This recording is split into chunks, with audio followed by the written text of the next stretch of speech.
कोई व्यक्ति है वो बिना किसी को कुंडली दिखाए खुद ही कुंडली देखकर वो लाल किताब के जरिए वो ये जान सकता है कि उसे क्या करना चाहिए और क्या नहीं करना चाहिए।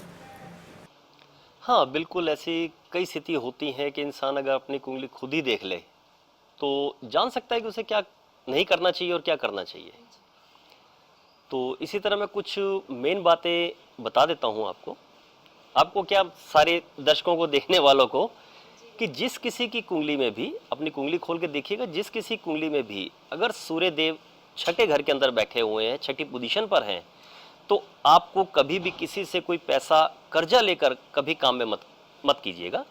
क्योंकि ये कर्जा तो फल नहीं देगा आपको, लेकिन कर्जे पे कर्जा चढ़ता ही चला जाएगा।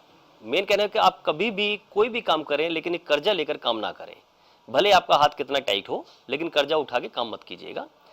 दूसरा, इसी तरह हम चंद्रदेव की बात करते हैं, तो चंद्रदेव अगर आपकी कुंडली के छठे घर के अंदर बैठे हैं तो आम लोगों के लिए पीने के पानी का बंदोबस्त आप कभी भी ना करें। किसी तरह के कोई छबील ना लगवाएं, उसमें पानी का दान, दूध का दान बिल्कुल मत दीजिए। कोई चावल का दान कभी मत कीजिए। और इसी तरह अगर चंद्र आपकी कुंडली के 10वें घर के अंदर बैठे हुए हैं तो ऐसे किसी भी व्यक्ति को सूर्य छिपने के बाद कोई दूध या लिक्विड दवाई का इस्तेमाल बिल्कुल नहीं करना चाहिए। क्योंकि 10वां घर जो है शनिदेव का कहलाता है और यहाँ बैठे हुए चंद्र उसके अधीन हो जाते हैं। और शनि जो है एक रात के कारक हैं, इसलिए यहाँ पे जब चंद्र बैठते हैं तो एक विष योग का निर्माण होता है। तो इसलिए यहाँ मना किया जाता है लाल किताब के जरिए कि आपको कभी भी सूर्य छिपने के बाद दूध या लिक्विड दवाई का इस्तेमाल नहीं करना चाहिए। इसी तरह दोस्तों, चंद्र अगर आपकी कुंडली के 12वें घर के अंदर बैठे हैं तो आपको कभी भी किसी पंडित, पुजारी या किसी भी धार्मिक व्यक्ति को घर पर बुलाकर कोई धार्मिक कार्य उसके हाथों नहीं करवाना चाहिए। और ना ही उसको किसी किस्म का कोई दान दक्षिणा देनी चाहिए। ना ही किसी बच्चे के लिए या किसी के लिए भी मुफ्त पढ़ाई का आपको बंदोबस्त करना चाहिए। इसलिए दोस्तों, अगर आपकी कुंडली के चौथे घर के अंदर मंगल देव बैठे हैं तो कभी भी पूरी जिंदगी अपने उतरे हुए वस्त्रों का दान कभी मत दें।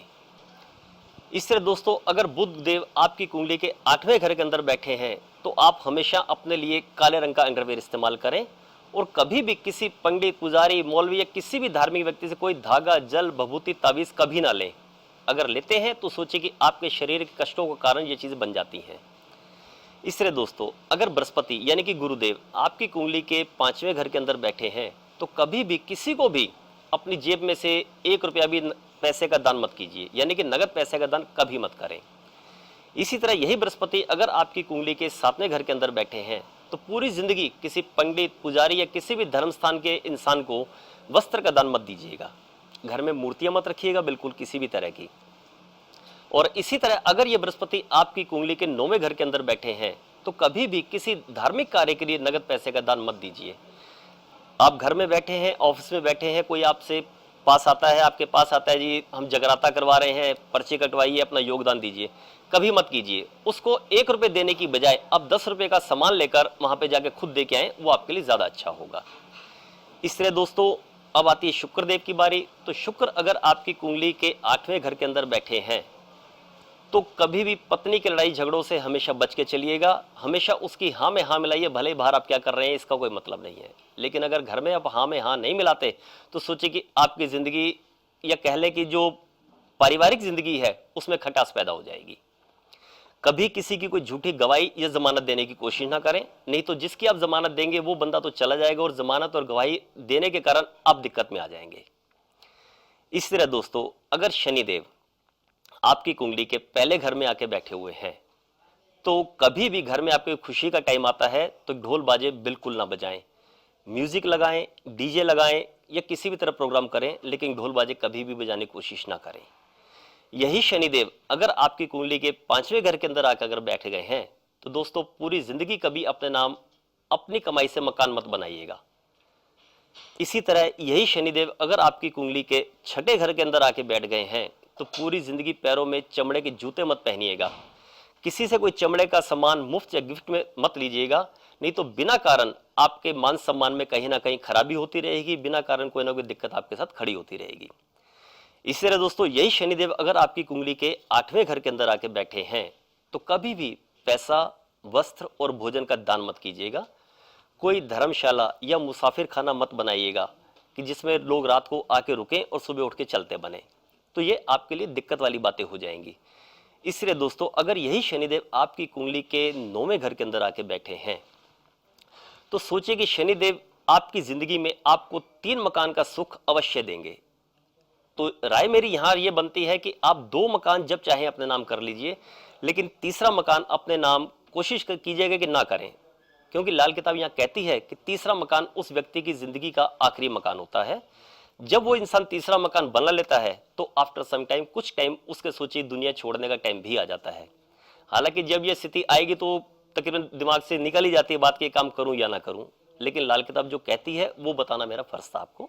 इसे दोस्तों, अगर शनिदेव आपकी कुंडली के 10वें घर के अंदर बैठे हुए हैं, तो जो आप अपने नाम मकान बनाएं वो कम से कम 48 वर्ष की उम्र के बाद बनाएं। भले आपके पास कितना भी पैसा आ जाए, लेकिन उससे पहले अगर आप मकान बनाएंगे तो सोचिए कि यहाँ पे जो इनकम के सोर्स हैं आपके, वो जो है कम पड़ जाएंगे, डाउन हो जाएंगे। इसलिए आपके पास कितना ही पैसा हो, लेकिन अपने नाम जो मकान आप बनाएं वो 48 साल की उम्र के बाद बनाएं। इसे दोस्तों, शनिदेव अगर आपकी कुंडली के 11वें घर के अंदर बैठे हैं, तो अपने नाम जो आप मकान बनाएंगे उसकी उम्र होगी 55 वर्ष।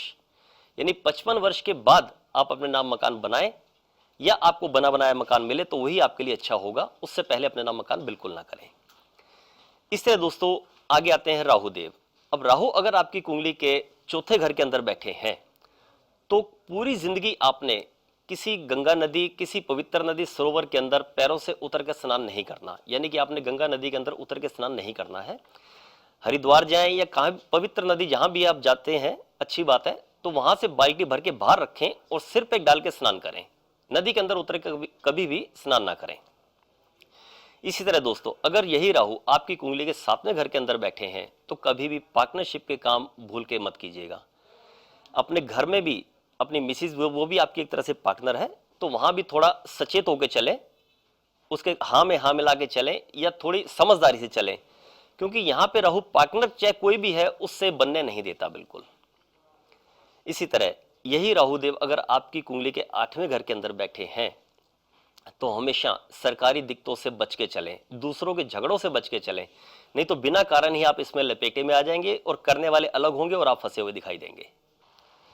इसलिए दोस्तों, अगर राहुदेव आपकी कुंडली के 9वें घर के अंदर बैठे हैं, तो ज्यादा साधु फकीरों का साथ ना रखें, घूमने फिरने वाले साधुओं से दूर रहें, ज्यादा धर्मात्मापन ना करें। और इसी तरह अब फिर आते हैं घूम के खाना नंबर 2 के ऊपर। अगर राहु आपके कुंडली के दूसरे घर के अंदर बैठे हैं, दोस्तों कभी भी दिन के टाइम किसी भी धर्म स्थान के अंदर मत जाएं आप। अगर आप मंदिर जाते हैं तो बिल्कुल मत जाएं, गुरुद्वारे जाते हैं तो बिल्कुल मत जाएं, या जो भी आपका धर्म स्थान है, दिन के टाइम आप बिल्कुल भी किसी भी धार्मिक स्थान के अंदर मत जाएं। जब भी जाना चाहें आप वहां पे रात को जाएं। इसी तरह केतुदेव अगर आपकी कुंडली के तीसरे घर के अंदर बैठे हैं, तो कभी भी बिना काम के घूमने फिरने की कोशिश ज्यादा मत करा कीजिए। जैसे आप मान लीजिए घर से बाहर निकल जाते हैं, 2 दोस्तों इकट्ठे किए, चलो वहां हुए वहां हुए, लेकिन आपके पास कोई मकसद नहीं है कहीं जाने का, तो वहां पर कुछ ऐसा घटित हो सकता है जिसके कारण आपके दोस्त तो बच के निकल जाएंगे, लेकिन आपके ऊपर मुसीबतों का पहाड़ आ सकता है। इसी तरह यही केतुदेव अगर आपकी कुंडली के 7वें घर के अंदर बैठे हुए हैं, तो पूरी जिंदगी किसी किस्म की लोहे की कोई वस्तु या लोहे का कोई दान बिल्कुल मत कीजिएगा आप। ये दोस्तों 9 ग्रह हैं जिसके बारे में मैंने आपको बताया, कि अगर आप खुद अपनी कुंडली देखकर जान सकते हैं कि जो बातें मैंने आपको बताई हैं ये आपको कैसे बचा सकती हैं, कैसे खुद आपको रोक सकती हैं बिना किसी कुंडली दिखाए। जी, तो मखीजा जी, आपने लाल किताब के बारे में बहुत ही महत्वपूर्ण जानकारी दी। मैंने लाल किताब के बारे में सुना तो था, लेकिन इतनी छोटी छोटी बारीकियां हैं इसमें, जिसको अगर हम फॉलो करें, अगर इस पर चले, तो अपने जीवन को अधिक सुखमय बना सकते हैं। ये तो कुछ मेन बातें हैं जो हर कोई अपनी कुंडली देख के बिना किसी को दिखाए खुद जान सकता है, कुछ अपने आप को यानी कि संभाल सकता है। बहुत अच्छी बात है, अगर हम खुद से अपने आप को